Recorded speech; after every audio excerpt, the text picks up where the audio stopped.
사랑하는 성도 여러분, 오늘 우리는 이 창세기 본문 말씀을 통하여 이 하나님의 섭리와 그 섭리 속에 살아가는 모습이라는 제목으로 함께 말씀을 나누려고 합니다.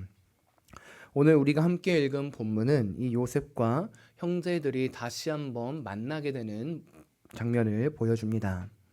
그렇다면 오늘 이 말씀을 통해 그리고 이 말씀을 처음 읽을 때 우리 성도님들께서는 어떤 첫 인상을 받으셨습니까? 우리는 이 성경의 본문, 이 성경의 말씀을 첫 번째로 읽을 때 이 어떤 의미 있는 내용, 신학적인 내용보다 오늘 본문 중심의 내용을 먼저 생각하게 됩니다. 그래서 오늘 본문 역시 우리의 첫 인상은 이 요셉이 베냐민을 많이 사랑했구나, 그리고 아버지를 보고 싶어 했구나, 나아가 이 형제들에게 음식을 베풀어 주는 은혜를 베풀었구나라는 인상을 받게 됩니다. 그렇다면 이러한 첫 인상 속에서 오늘 말씀을 깊이 들어가면 우리는 어떤 은혜를 누릴 수 있게 될까요? 오늘 본문을 계속해서 묵상해 보면 가장 먼저 우리는 어떻게 해서 이 요셉이 형들에게 은혜를 베풀 수 있었을까라는 질문을 갖게 됩니다. 생각해 보십시오. 오늘 이 자리까지 요셉이 어떻게 해서 이 총리의 자리에 오를 수 있었습니까? 요셉이 어떻게 해서 이 당시에 가장 존귀한 자로 나아갈 수 있었습니까? 그 시작이 무엇입니까? 역설적이게도 그 시작은 바로 형들이 노예로 판 것에서부터 시작합니다. 가족이 자신을 버린 것입니다. 그것도 처음에는 자신을 죽이려고 했다가 구덩이에 넣어놓고 팔아 넘긴 것입니다. 그런데 어떻게 해서 이런 형들을 요셉은 용서할 수 있었을까요? 더욱이 오늘 본문 23절을 보면 한 가지 더 이해가 되지 않는 부분이 있는데요. 바로 이 청지기가 요셉의 형제들에게 하나님의 이름으로 안심하고 이 두려워하지 말라라고 말하는 장면입니다. 또한 이 23절에 나타난 이 안심하다라는 단어는 우리가 너무나도 잘 알고 있는 이 샬롬이라는 단어인데요. 이 단어는 구약에서 대부분 하나님께서 주시는 평강, 평화를 나타납니다. 즉 지금 청지기는 하나님의 위로와 평강이 요셉의 형제들에게 임하기를 바라고 있는 것입니다. 어떻게 해서 이 요셉의 청지기, 즉 이 애굽인이 이러한 위로를 할 수 있었을까요? 더불어 24절 역시 의문을 갖게 되는데요. 24절에 보면 이 청지기는 시므온을 풀어주고 그들을 요셉의 집으로 인도하여 물을 주어 발에 씻어주게 했다고 말합니다. 이 당시에 발에 씻겨주는 이 모습은, 이 나그네에게 행한 이 모습은 나그네를 극진히 대접해주는 모습입니다. 특히 그 이후에 나오는 이 나귀에게 물 주는 건 역시 나그네를 영접하는 행위 중에서 가장 존귀한 행위를 해주고 있는 것입니다. 애굽인이 보잘것없는 지금 이스라엘 백성 형제들에게 이러한 모습을 보여주고 있는 것이지요.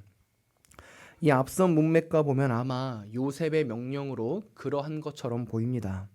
그렇다면 어떻게 해서 요셉은 형들에게 이러한 은혜를 베풀고 청지기 역시 이 하나님의 평안과 위로로 그들에게 이야기할 수 있었던 것일까요? 우리는 그 사실을 이 오늘 본문 속에 나타난 하나님의 모습을 볼 때 알 수 있습니다. 오늘 본문 속에서 우리 하나님은 어떻게 나타나고 계십니까? 그분이 어떻게 계시되어 있습니까? 오늘 본문을 보면 하나님께서 어떻게 그분이 직접적으로 일하시는 모습은 나타나지 않습니다. 그러나 오늘 본문 속에서도 쉬지 않고 일하시는 하나님의 모습, 장면이 나타납니다. 그 모습이 바로 어디일까요? 26절입니다. 26절을 보십시오. 이렇게 말합니다. 요셉이 집으로 오매 그들이 집으로 들어가서 예물을 그에게 드리고 땅에 엎드려 절하니. 그들이 집으로 들어가서 땅에 엎드려 절하니. 이 모습 어디서 많이 본 모습 아닙니까? 우리가 처음 요셉의 이야기를 시작할 때 나타났던 모습입니다. 특히 하나님께서 요셉에게 주셨던 꿈을 이루시는 모습인 것입니다. 그리고 우리는 이 장면을 통해 이 신실하게 일하시고 계시는 하나님, 자신의 계획과 뜻을 반드시 이루시고 계시는 그분의 모습을 볼 수 있습니다. 사랑하는 성도 여러분, 하나님께서는 이 당신이 계획하셨던 모든 일들을 반드시 이루십니다. 비록 많은 사람이 하나님의 계획을 다 따르는 것은 아니지만, 그래서 요셉의 형제들이 요셉을 죽이려고 하고 팔아넘기려고 했던 그 계획의 모습도 있었지만, 하나님께서는 그러한 상황과 역경을 다 섭리하셔서 이끄셔서 온전히 그분의 뜻과 일하심을 이루시고 계시는 것입니다. 그래서 오늘 본문처럼 요셉이 꿈이 이루어져 형들이 그 앞에 절하게 하고, 결국에는 이 요셉의 모든 상황들을 통하여 궁극적인 하나님의 구원의 계획, 야곱의 가정이 흉년에서 살아남게 되고 그 위로 이스라엘 백성들이 풍성하게 되는 놀라운 구원의 역사가 이루어지는 발판을 하나님께서 이루시고 계시는 것입니다. 이처럼 우리는 오늘 이 본문을 보며 놀라운 하나님의 섭리의 모습을 보게 됩니다. 하나님께서는 반드시 살아계시고 우리의 모든 삶을 지금도 이끄시고 있다는 사실을 보게 되는 것이지요. 성도 여러분, 우리는 이 사실을 알아야 합니다. 특히 지금 이 시대 속에서 세상이 혼탁하고 이 죄악된 길로 서슴없이 걸어가고 있는 이 시대 속에서 하나님의 살아계심을 믿고 그분의 이끄심을 믿어야 합니다.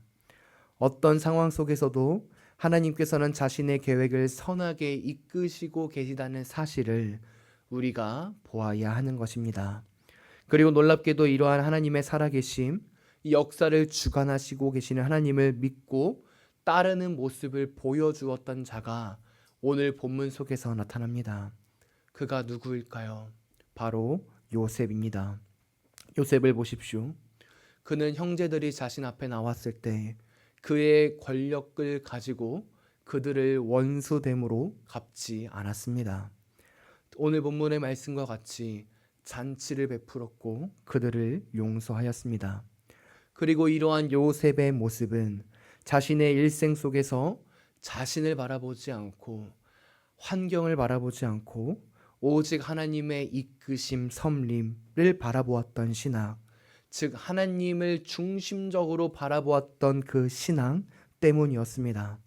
나아가 이러한 요셉을 옆에서 보았던 청지기 역시 하나님을 바로 믿은 것은 아니지만 요셉의 모습을 통해 그가 믿는 하나님을 보며 그들에게 하나님의 이름으로 위로한 것입니다.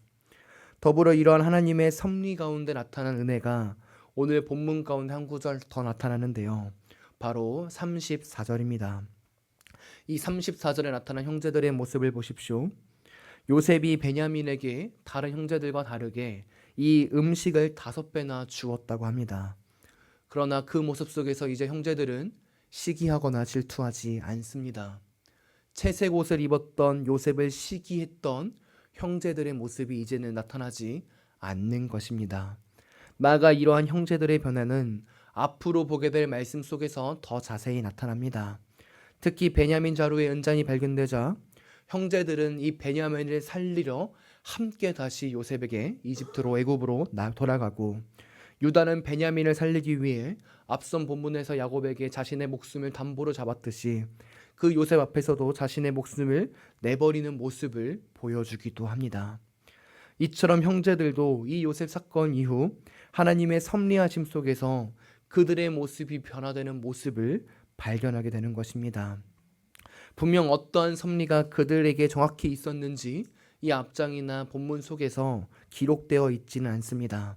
그러나 형제들의 모습이 변화된 것을 볼 때 우리는 하나님의 자녀를 위해 하나님께서 반드시 일하시고 계신다는 사실을, 우리의 삶 곳곳에서 우리를 이끄시고 있다는 사실을 우리는 확인할 수 있는 것입니다. 사랑하는 성도 여러분, 이처럼 오늘 본문 속에서 하나님의 섭리하심과 그 섭리 가운데 살아가며 변화되고 있는, 은혜를 베풀고 있는 자들의 모습을 우리는 오늘 본문 속에서 확인할 수 있습니다. 그리고 우리도 이와 같아야 합니다. 특히 먼저는 이 시대 속에서 변함없이 살아 역사하고 계시는 하나님을 먼저 바라보는 우리가 되어야 합니다. 우리의 시선으로 세상을 바라보는 것이 아니고 우리의 시선으로 이 세상의 풍조로 어떠한 것들을 바라보는 것이 아닌 하나님의 시선으로 우리의 모든 상황과 환경을 바라보아야 하는 것입니다. 설령 우리의 삶과 환경이 무너진다 할지라도 우리의 삶과 환경을 뛰어넘으시는 그분 앞에 우리의 마음을 온전히 두어야 하는 것입니다. 오늘도 역사하고 계시는 우리 하나님, 그 삼위일체 하나님을 바라보아야 하는 것이지요. 혹자는 이렇게 질문할 수도 있을 것입니다. 목사님, 오늘 요셉처럼 우리에게도 환상과 꿈으로 역사하시면 내가 믿겠습니다 라고 말입니다. 충분히 할 수 있는 질문입니다. 그런데 여기서 우리가 알아야 할 중요한 사실 한 가지는 삼위일체 하나님께서는 이제 더 이상 우리에게 이 요셉과 같이 일하시지 않는다는 것입니다. 왜 그럴까요? 이유는 너무나도 간단합니다. 우리에게는 지금 이 하나님의 말씀, 하나님의 계시가 완전히 나타난 이 기록된 성경 66권이 있기 때문입니다. 더 이상 어떠한 기적, 환상, 꿈보다도 무오하고 명확하며 우리의 구원의 모든 것을 충족해주는 이 성경이 있기 때문입니다. 그래서 우리는 이 성경을 매일 읽어야 하는 것입니다. 더욱 이 성경을 읽지 않는 죄를 범해서도 안 됩니다. 그리고 그 안에서 이 하나님이 가득 계시된 그 성경 속에서 하나님을 발견하고 그분의 인도하심을 느끼고 그 섭리대로 살아가는 우리가 되어야 하는 것입니다. 우리의 삶을 성경에 비추어 거룩함의 모습으로 빚어가야 하는 것입니다. 오늘도 죄를 멀리하고 구별된 자로 나아가야 하는 것입니다. 이제 말씀을 마무리하려고 합니다. 사랑하는 성도 여러분, 오늘 요셉은 하나님 중심적인 삶을 살았고 하나님께서는 변함없이 자신의 계획을 이루어 가셨습니다. 오늘 우리의 삶도 마찬가지입니다. 하나님께서는 이 성경 말씀을 통하여 그분의 인도하심을 보여주며 예수 그리스도께서 다시 이 땅에 오신다는 사실을 우리에게 보여주셨고 그 날까지 우리는 그분과 함께 이 땅에서 거룩하고 온전한 모습으로 나아갈 줄 압니다. 간절히 원하기는 그 놀라운 은혜가 오늘 한날 우리 성도님들에게 가득 넘치기를 간절히 소망합니다.